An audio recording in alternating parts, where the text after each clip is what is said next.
Selling out is easy to do.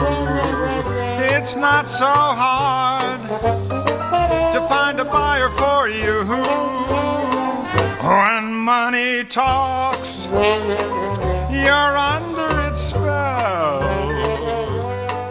Ah, but what do you have when there's nothing left to sell? Selling out, I'd rather call it compromise, is easy to do. Sometimes you have to close your eyes. It's not so hard. Being rich is no disgrace. To find a buyer for you, put on your shoes and join the race. When money talks, it has a very soothing voice. You're under its spell. It's up to you to make the choice. Ah, but what do you have when there's nothing left to sell? Can't always break the rules. People who try are fools. When you get older, maybe then you will see. I've always found ideals don't take the place of meals. That's how it is and how it will always be. It's so nice to have integrity. I'll tell you why.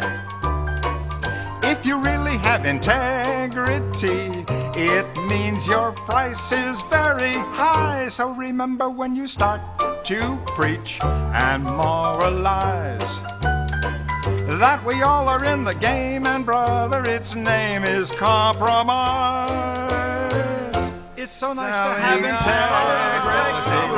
I'll tell you why. It's not really have integrity.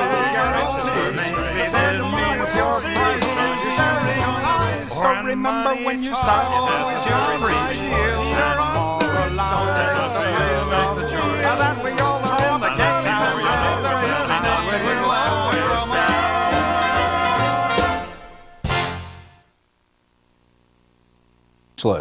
I hope you enjoyed the interview with Connie Iverson, who's running for Ramsey County District Judge.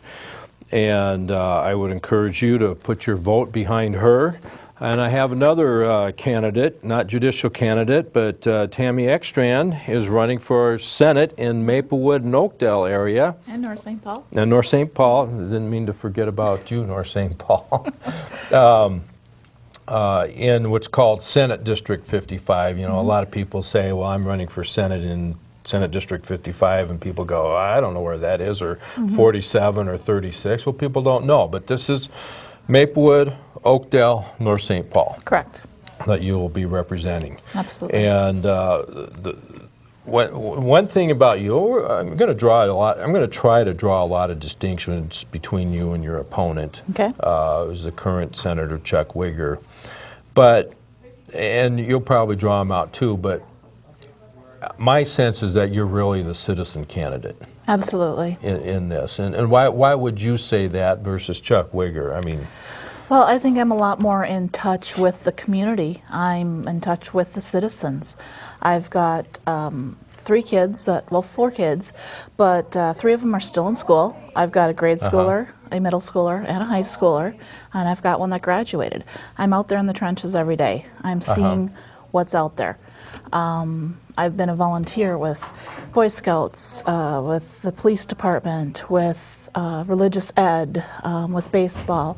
I'm out there and seeing the community activities that are going on and the problems with it, and hearing from a lot of people. And in contrast, yeah, I would say, I mean, I've been down at the Senate. I go down, try to get bills introduced, and I'm from his area. And, you know, he'll meet with me, but there's not a conversation that goes on. You know, okay, I mean, he just treats me like anybody else, and, you know, he's not a leader in my book. He's not out there, you know, okay, this is an initiative that needs to be dealt with, and I'm not going to lead on this issue. And it deals with families, you know, and the state is more than just money and budget. It establishes, and I think too much, a social policy and interferes too much in people's parents' lives. And in my opinion, he doesn't care about that. So, I mean, What would you say are some of your contrasts? I mean, where would you say, you know, you're the citizen candidate, you're involved in the community. Chuck, where is he? Exactly. You know, he shows up to functions with lots of people, and that's the only place I've seen him. The thing is that I am out in the community, I'm talking to people. I've heard from a lot of people when I've been door knocking that they have tried to contact Chuck.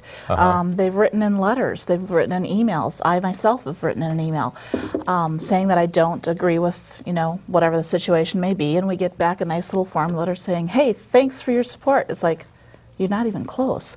You know, at least get them in the right piles. Yeah. Yeah,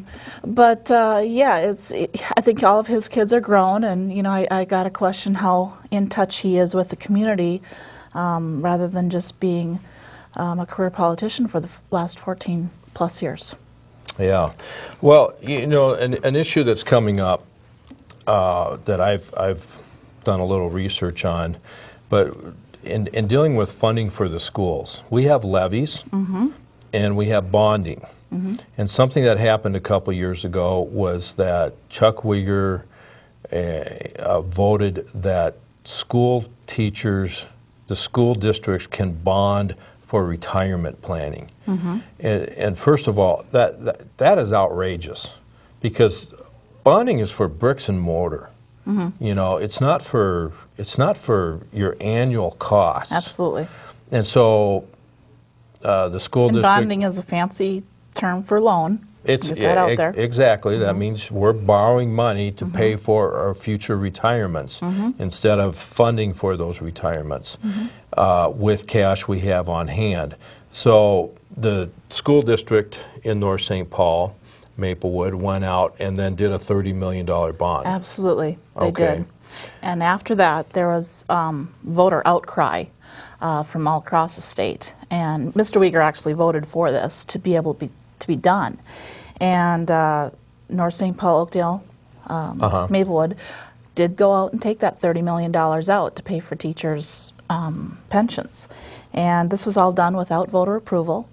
The voters outcried, and that issue, or that procedure, was repealed, so they couldn't do it again. However, the ones that already had done it were safe from that. So now the people from North St. Paul, Maplewood, and Oakdale are on the hook for $30 million, and that's going to be needing to be paid back with their property taxes. Well, so instead of living within your budget and getting contracts so that people can live within your budget, or the school district, they provided an avenue to bust through that. And bypass the voters. This is outrageous.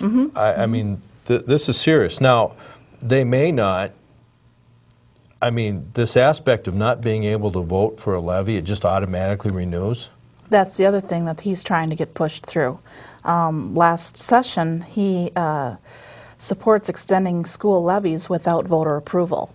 And basically, if you don't want your taxes going up for more levies, you're not going to have the say if this goes through. It will be approved by the school board, and it will just be approved, and you don't have a say-so. Their answer to this, the opposition's answer to this is, well, if you don't like it, you can just vote us out. Well, if the damage is already done at that point, the loan has been done, you're on the hook for it. And, you know, this should be decided by the people. It's been decided by the people. It's been decided by voters. And I think that needs to be where it stays.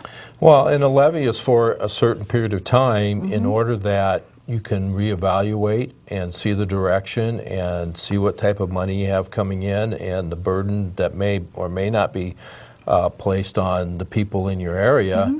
And here it's just giving the school board, you know, just here's a carte blanche to say, we're just renewing it, no evaluation. Now, do we need levies? I think we do. Oh, absolutely. But we don't need to take it out of the hands of the voters. They need to have their say. Absolutely. And so, I mean, that's a serious issue. But to me, that goes to philosophy of governance. You know, what are you trying to accomplish? So I see it more as a special interest. Now, I did a little research, and people, you can go to Pioneer Planet, the Pioneer Press website, and you can go and see and look and look at all the teacher salaries, okay, from our school district. And I went and looked at Carver Elementary. And the lowest salary there was a first-year teacher was $34,000. I thought that, you know, that's decent pay for a first-year person. For 9 months? For 9 months. But I would say the average salary was in the $60,000, $70,000 range. The highest was $90,000. Of course, the superintendent's making $177,000. And so they're talking about funding for schools, but all this money is going into salaries, which, you know what, they don't need more money for salaries in our school districts. They're getting paid well enough. Because my personal opinion, I'm not saying you're there, but a first grade teacher getting more than $50,000 a year, I don't buy that. Either that, if they want to get more, you know, if they want to go into that $80,000, $70,000 range, you know, they should be teaching more kids. They their productivity should be higher if they're that good. But first graders, it's not as difficult. But that's my personal opinion. But anyway. You know, and Mr. Uyghur, is incumbent Uyghur, was the chair of the education committee for a number of years, and now is the vice educational chair. And he didn't even pass an education bill last year. It had bipartisan support. And we potentially lost hundreds of millions of dollars in Race to the Top money because he let that bill die in committee. I mean, what could that money have meant to the Minnesota schools if we could have tapped into that? Yeah. Well, It's just disappointing. What are you hearing as you're going out and door knocking? And I'm seeing your signs all over the place now, and I think you're getting some good exposure out there. What are you hearing from people as their top issues? Top issues are jobs and the economy. No doubt about it. I mean, we've got to get people back to work, and you know, frankly, in my opinion, he's had 14 years to get it right, and it's not right. And we need to get some fresh ideas in there and some fresh people. But you know, small businesses provide 75% of new jobs, and we need to. You know, government can't create jobs, okay? That's a misnomer. Government can't create jobs unless they're doing census jobs or construction jobs, but those jobs end. Right. And then they're right back in their the same situation they were before. Right. But we need to grow real jobs that people are going to be able to keep long term. And 75%. Well, you got to let free enterprise work. Absolutely, absolutely. And 75% of those new jobs are created by small businesses. And it's just, I've heard stories upon stories of the plight of these small businesses, either with startup fees and costs and red tape, or the stuff that they're getting hammered with, insurance costs. There's so many answers that we could provide them and help that we could provide them to get them out of this survival mode where they're not hiring, because right now they're just trying to survive. And we need to get government out of their way. We need to, you know, lower the taxes, lower the fees, get rid of some of the red tapes, and then let the businesses do their business, because they know what to do. They've done it before. We just need to get out of their way. Okay. Well, I mean, I think that's a key point, and I think that's something that the legislature is going to have to do in order is to lower our taxes. The state's got enough money anyway. I mean, you know, we don't have well, we have a revenue problem with the sense of that. Since 2002, we've lost 55,000 people from our investment community in Minnesota. And these were successful businessmen and women that decided that Minnesota was no longer a friendly state for their business, and they went elsewhere. That's the revenue problem we have. They're all even. But what we really have is a spending problem, and we need to cut the spending right now. I mean, if you found out that you were getting a 10% raise in your salary next year, would you go out and spend 20%? well, you'd get in trouble. Yeah. But I mean, that's in essence what they're doing, and we can't do that. It's just common sense. You can't spend more than what you have. Yeah. Well, one other thing that I've kind of heard, well, and I've done some research on it, and this is me saying this, it's not you, but it just raises a question in my mind. Senator Uyghur went through a divorce, but it was in Cook County, but he lives here in Ramsey County. Yeah, I've and heard he's that always too. lived in county. So all I'm saying is something a little fishy